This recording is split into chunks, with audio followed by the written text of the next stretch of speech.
A marca ou sinal de Caim. Teologia em 10 minutos. Na aula de hoje vamos tratar de um tema que sempre gera debates. A marca ou sinal de Caim, descrito em Gênesis, capítulo número 4. Vamos analisar. Primeiro ponto, o que realmente a Bíblia diz. Segundo ponto, o que o pensamento cristão conservador defende. Terceiro ponto, vamos confrontar interpretações populares, antibíblicas, que surgiram ao longo da história. Primeiro tópico, o contexto bíblico do pecado de Caim. Antes de falar da marca, precisamos entender por que Caim a recebeu. Em Gênesis capítulo 4, verso 3 ao 8, trata desse assunto. Caim ali oferece um sacrifício que Deus não aceita. E a Bíblia mostra que o problema não estava apenas na oferta, mas na postura do coração de Caim. Deus adverte Caim, dizendo as seguintes palavras: se procederes bem, não haverá aceitação para ti. Uma pergunta de Deus a Caim. Mas se não procederes bem, o pecado já faz a porta. Gênesis 4, 7. Após rejeitar a correção divina, Caim resolve matar Abel, cometendo então o primeiro homicídio da história, em Gênesis 4, versículo 8. Por isso, Deus anuncia a sentença. Caim seria maldito da terra e viveria como errante e fugitivo. Gênesis 4, 11, 12. Podemos encontrar esses relatos ali. Segundo tópico, o significado do sinal de Caim no texto bíblico. Vamos ao versículo central. E pôs o Senhor um sinal em Caim, para que o não ferisse qualquer que o encontrasse. Gênesis 4, 15. A Escritura não diz o que o sinal era, mas informa claramente para que ele servia. Era para proteger Caim, impedindo que ele fosse morto. Esse é o ponto mais importante da interpretação bíblica desse importante assunto. A Bíblia enfatiza o propósito do sinal, não a sua aparência. Preste muita atenção. O texto hebraico usado aqui é a palavra otirá, que significa sinal, marca, evidência. É a mesma usada quando a palavra é dita sobre o arco-íris, o sinal da aliança, em Gênesis 9. Portanto, não implica necessariamente um sinal físico, visível e corpóreo, de forma nenhuma. Terceiro tópico, a marca não é física nem racional. Podemos afirmar que a marca não era uma mudança racional. Nada disso diz a Bíblia. A Bíblia não relaciona esse sinal dessa forma. Ou era a cor da pele, ou uma etnia, ou aparência física. Essa interpretação é muito errada e surgiu nos séculos 14 depois de Cristo e não tem absolutamente nenhum fundamento bíblico. Nunca se apegue a esses tipos de ensino. A marca não é um castigo adicional, pelo contrário, o sinal é uma proteção, um ato de misericórdia de Deus, mesmo após o pecado de Caim.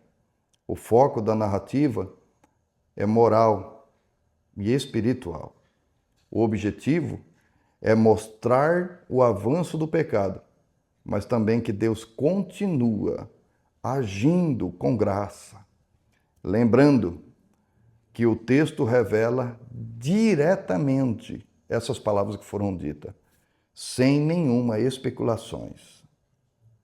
Quarto tópico, doutrinas e interpretações contrárias.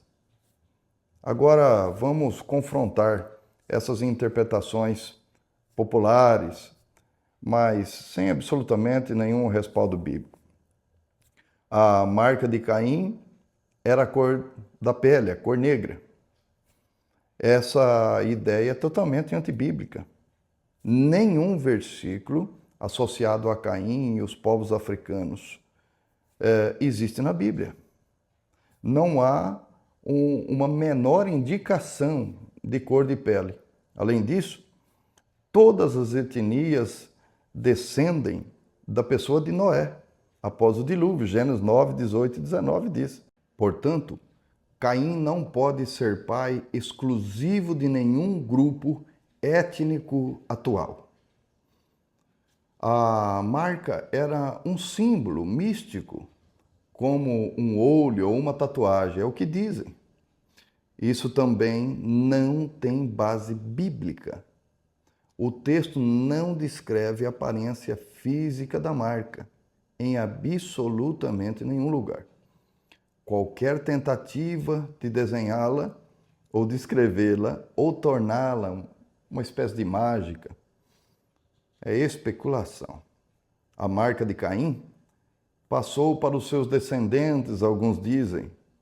Não há também evidências disso.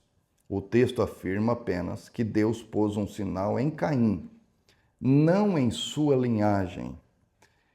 Mas todos os descendentes de Caim desapareceram no dilúvio, pois apenas a família de Noé, você e eu sabemos, que sobreviveram todos os dias do dilúvio. Quinto tópico. Qual então era a marca? Talvez você esteja se perguntando. A resposta é muito simples e fiel ao texto. Não sabemos. E se a Bíblia não revela, é porque não há essencialmente uma necessidade. A Escritura revela o que é necessário para a fé e a vida. O que é oculto alimentaria apenas as curiosidades, especulações, e assim o ponto central da mensagem seria esquecido. E o ponto central é que Deus pune Caim, Deus protege Caim, e o sinal torna clara essa proteção. Sexto tópico. O que a história de Caim nos ensina hoje? Importantíssimo. Deus trata do pecado com seriedade. Caim ignorou a correção, e isso o levou ao pecado maior. Deus é justo, mas também é misericordioso. Mesmo após punir Caim, Deus põe um sinal de proteção. Isso mostra que a graça de Deus aparece mesmo em meio ao juízo. Preste atenção nesse caminho de interpretação. Terceiro, a história aponta para Cristo.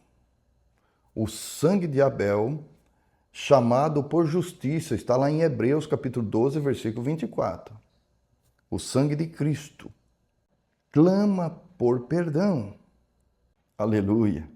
Vamos concluir. O sinal de Caim não é racional, não é místico e não foi aos seus descendentes destinados.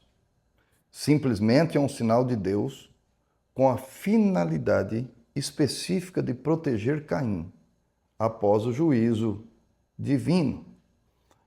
O foco da narrativa não está na marca, mas na realidade do pecado humano e na misericórdia de Deus, que mais tarde se revela plenamente na pessoa bendita e amada de nosso Senhor e Salvador Jesus Cristo.